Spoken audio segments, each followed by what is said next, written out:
Hey guys, this is Shay. Welcome to the last video of the quarter. These are the concepts we'll be covering, mainly focusing on carboxylic acid derivatives. We can hydrolyze cyanide to carboxylic acid using acid and water. Both cyanide and carboxylic acid are in the same oxidation state.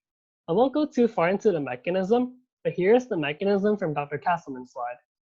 Something to notice about acid catalyzed reaction we'll be seeing in the video is that it only has positive intermediates. In addition, it usually starts by grabbing H+ and make a positive intermediate, followed by nucleophilic attack. There are 4 carboxylic acid derivatives we went over in class: acyl halide, acid anhydride, ester, and amide. An acyl halide with a chlorine is called an acyl chloride, and an acyl halide with a bromine is called acyl bromide. For amides, they're primary amide, secondary amide, and tertiary amide.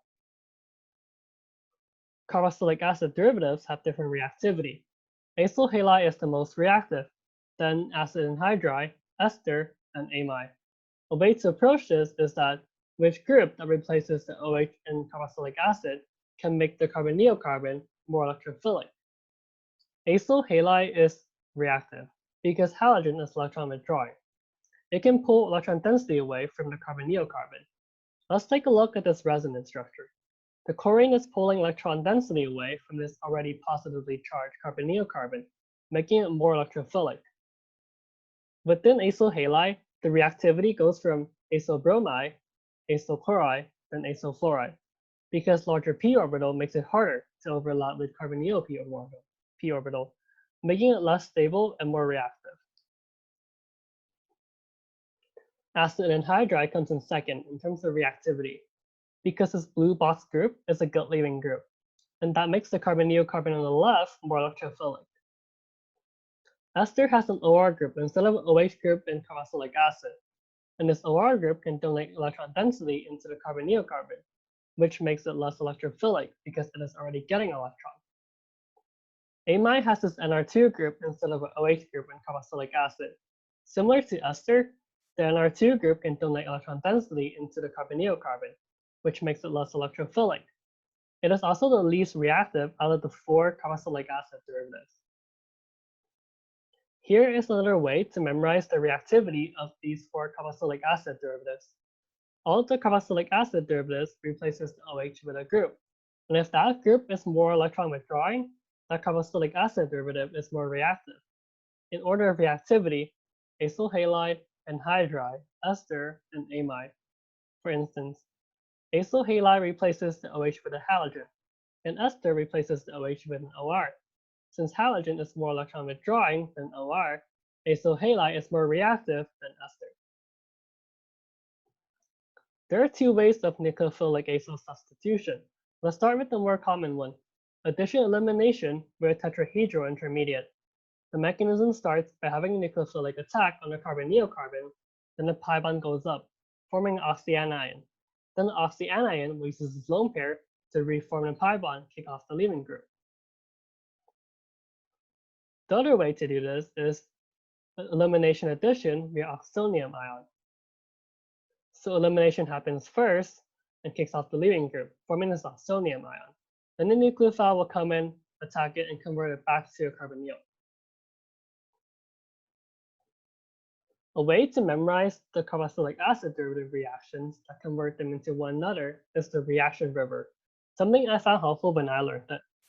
The first column is the reactant, and the first row is the product.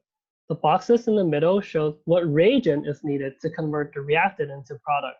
For example, if I have acyl chloride and 2 equivalents of NH3, then I will get this amide. Also, this reaction river table only shows the general idea of how to convert carboxylic acid or its derivatives into something else. For instance, if I have acyl chloride and I have ethanol pyridine instead of methanol pyridine, then the R group in this OR group should be an ethyl group instead of a methyl. The thing to look out for in this river is that carboxylic acid derivatives are ranked by its reactivity. So acyl chloride is most reactive. It is at the upstream of the river. Amide is the least reactive, so it's at the downstream of the river. Kind of like an actual river, water flows from upstream to downstream. and water in downstream doesn't come back up to upstream. The group that is at downstream can't directly convert into a group that is more upstream. For instance, acyl chloride can convert into an amide, but amide can't really directly convert itself into acyl chloride, but amide can turn into a carboxylic acid, then react itself with SOCl2 pyridine to form acyl chloride. Here is Fischer esterification. It is acid catalyzed and it turns carboxylic acid into ester using alcohol. Again, I won't go too far with these mechanisms, but this is acid catalyzed, so it only has positive intermediates. This is ester conversion. It is also acid catalyzed, and it turns ester into carboxylic acid. Note it is similar to Fischer esterification because they're both acid catalyzed, and the first 5 steps are the same. Proton transfer, nucleophilic attack, proton transfer, loss of leaving group. Proton transfer, nucleophilic attack, proton transfer, loss of leaving group.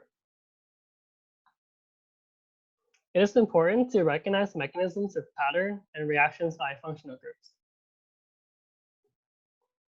This is the ester conversion, but basic catalyzed. It uses NaOH and H2O and turns ester into carboxylic acid. Note that it only has negative intermediates. This reaction converts ester into amide. The example that I gave in the reaction river converts ester into primary amide using NH3. So this example shows how primary amine can be used to yield secondary amide. Ester can be reduced just like carboxylic acid. If we use lithium aluminum H4, I'll get alcohol, but if we use dibyl hydride, I'll reduce into aldehyde.